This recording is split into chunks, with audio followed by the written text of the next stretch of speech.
Feeling lonely sucks. There's just kind of like this culture around not necessarily speaking up when you actually want to see people. I think even my friends now still really struggle talking about it. You know, it's something which isn't really talked about at all. I want to reach out to them, but I also feel like it's like, what if I'm bothering them? It sucks. I think everybody knows that it sucks. Almost 1/3 of Australians feel lonely. So lonely. Sadly, loneliness is stigmatised, really, isn't it, still? But what actually happens when we open up about loneliness is that it's a huge driver for connection.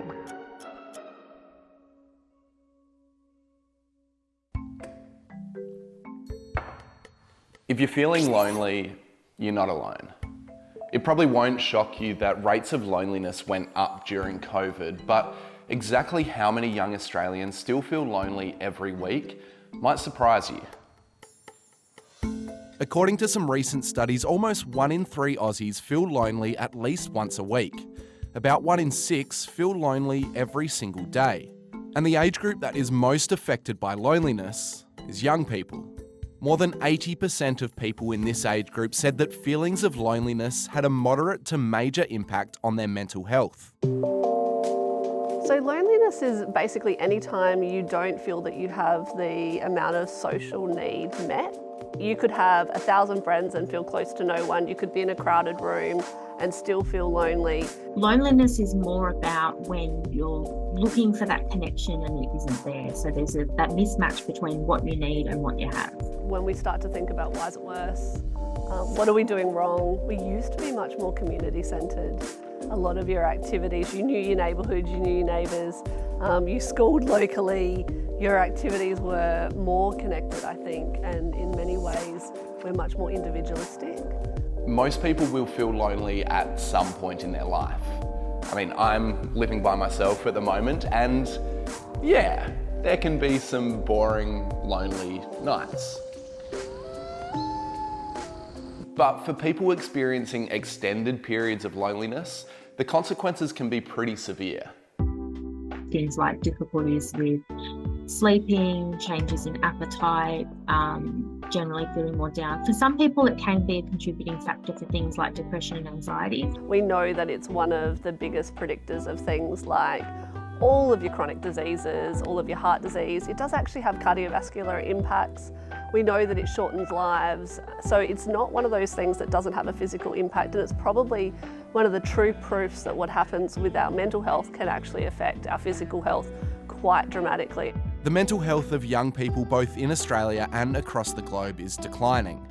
More and more young Aussies are presenting with mental health disorders, and an increase in loneliness could be a big reason why. The experts I spoke to said that during our teenage years and early 20s, our social need is at its highest. That's the amount of human interaction and feeling of community that we need. But this point in our life is also pretty complicated. I feel lonely when I'm just sort of a bit lost as to what to do. I feel like I don't really have a direction that I'm really driven in, or something that I'm really passionate about to do, and a lot of friendships are based on a commonality. Oh yeah, these guys are going to be my best friends, and then a few months down the track I've changed so much as a person and we just don't click anymore, and it's kind of heartbreaking. Often young people are going through transition points in their life. So they might be changing friendship groups, things like that, moving from school to work or school to uni, and those can be times of vulnerability when it comes to loneliness. So teens get a lot of their sense of self-worth and belongingness from their group. So you're still figuring out what you like, what you do, what your interests are, and your sense of self. So when that feels less known, finding people that match that or that you belong to, or your tribe, for want of a better word, is harder because you don't actually know what you're looking for. Around here is probably a good time to talk about social media.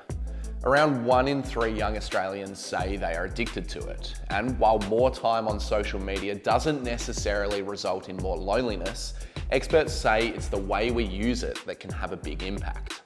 The negative points is usually in the comparisons.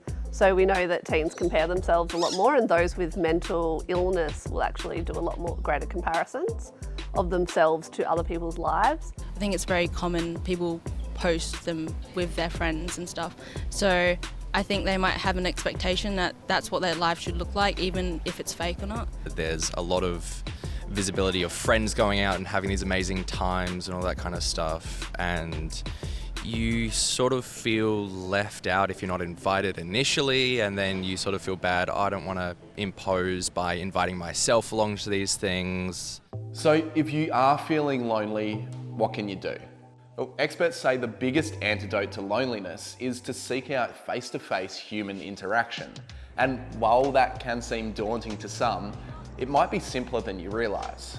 Everyone has this idea that you're supposed to have these epic conversations, that you're supposed to be really interesting and lead a fascinating life and never be anything but happy because that might burden someone. It's really interesting, the data on conversation says to go deeper quicker. Okay, so, just dive in. Dive in. I think it really interesting from research perspective is we always think we can't talk about awkward things when we first meet people, or that we think they don't want to talk about it, and in fact all the studies show that the deeper you go, the more the person will walk away from the conversation going, that was actually good. I feel like because so many people are experiencing this, it's even more of a reason really to actually reach out, because you might not only be helping yourself but your friend as well. You don't need to have those deep conversations like you were saying, but even just like how are you doing, and actually like asking them how they're doing, not just like, oh, I'm good, yeah, being honest about it and seeing if they are doing all right or what you can do to help them and that sort of thing. But fun conversations are as important as the serious ones. I often think of all those times when someone just even pretends to be interested in something that I am, and I get a chance to talk about it, like today. Yeah. They will always walk away from that conversation saying that they found it really interesting, they felt more connected. For the record, I'm not pretending to be interested. I am interested in this topic.